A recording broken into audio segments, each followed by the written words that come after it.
right now, this is your boy Dave, saxologist, with Sheryl from Cannonball.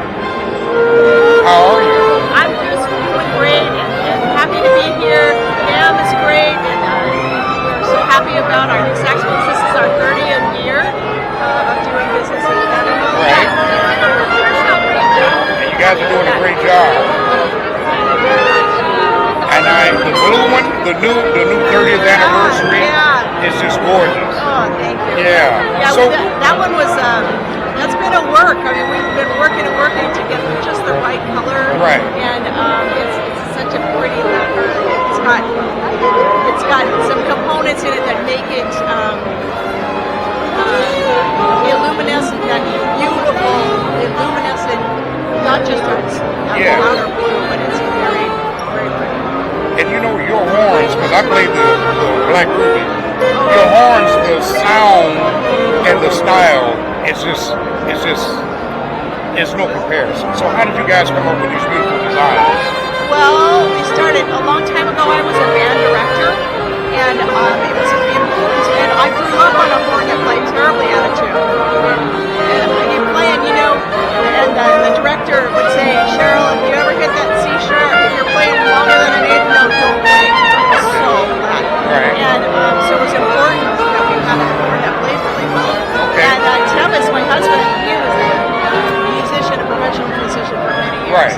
So we came up with that in our kitchen when we first started 30 years ago. So we came across a horn that didn't play very well. And Tevis had been trained by a flute master from Los Angeles that showed him how to do certain things to tweak it to make it play better. So he just applied those kind of things to the saxophone. And I was the listener. I've got a good ear to listen. And he would play something. I'd say, yeah, almost. And then you keep working into those special things, which are trade secrets to Cannonball. Right. And then finally, it's like, that sounds really good. And then over the years, we've developed different things. How does it feel? Like, where are the keys placed? Blah blah blah, like that. And we developed a bad net with the hip on the bottom instead of the top. Right. That like less resistance, lows and less highs. And then we thought, well, some people really like the way those old horns feel. So we came up with the Vintage Reborn, which feels much more like those old horns and plays much more like those. It's centered in the tone. It's got some of the stuff we had pounded out the Big Bell for the original series. I was just talking to you about the Big Bell Stone series, but before that it was the Big Bell Global series. And then we pounded out the Big Bell. My husband pounded, and we had a couple of different designs. And I said, I like that one. It's got the most even timbre.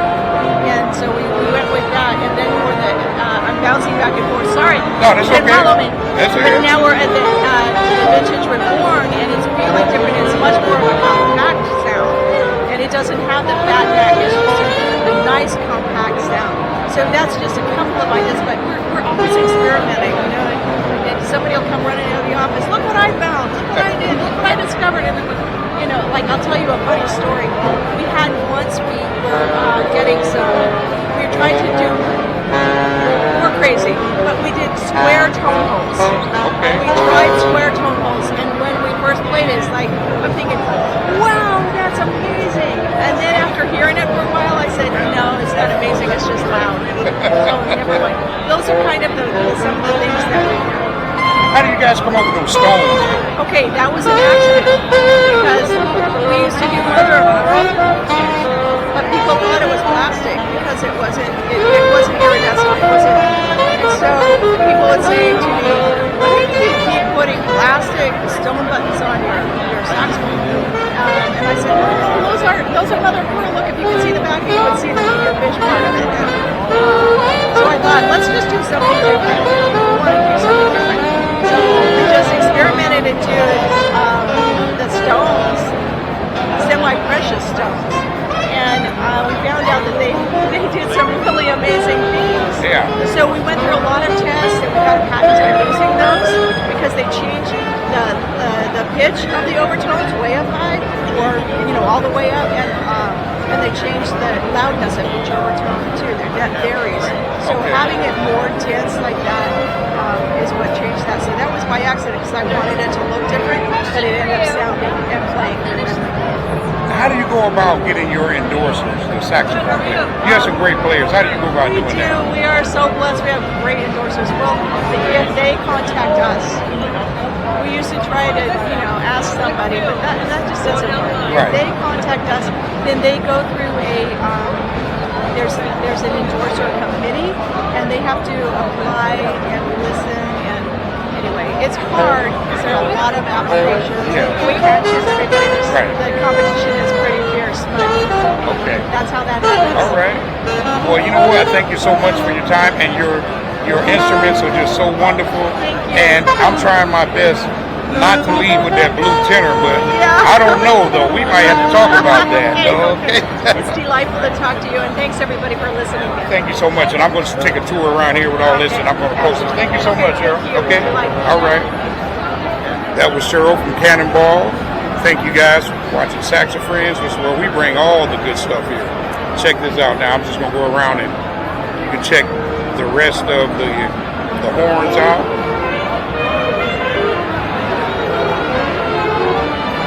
Check them out. They're all great. Look at that.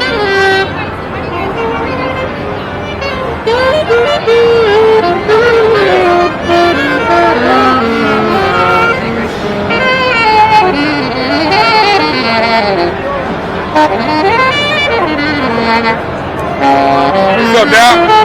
How you doing, brother? All right. I seen you on the internet. You talked to Eugene Jackson. Oh, I'm Greg. I play with P-Funk. George Clinton. hey, Greg, nice to meet you, bro. But Yeah, it's all right, though, man. Well, thanks for watching out, man. So what do you play, man? You I play saxophone. play alto, tenor, soprano, and everything? Yeah. For P-Funk? Yeah. Boy, that's what I'm talking about, man. Well, you know what, man? Ask Eugene about me. Well, man, let me get your info then, bro. Get you on the show, man. You know that's how we do it here, man. Where you in Baltimore? No, I'm out here. I live a mile and a half Oh, from I here. used to live. Hey, man. Yeah. No. How you doing, brother? Wait, man. Okay, bro. Don't go nowhere. Okay, I'll sit right here. Okay. What up, man? Let me just move this up a bit. Oh, look at that thing. This is called the Grand Galaxy Engraving. This is not the name of the horn, it's the name of the engraving, Okay. Grand Galaxy. And it's our 30th anniversary, Big Bill Strum Series, and it's got blue soda light. Yeah, I love those pearls. Goodness. Now, can you replace, if you lose a pearl, how do you get the replacements? You just call your dealer and they call us and have you take a picture because no two stones are exactly alike, Yeah. so we try to match yourself. So you have to get a dealer first, go through the dealer Yeah, first? we'd like you to get a dealer, have the dealer call us, and they'll send us a picture and they can order it. Okay. All right. Beautiful horn, I'm telling you. It is. You look great. Look, hold 1 second here. I mean, that's it for this. Thank you guys. I appreciate you. Let me turn this off.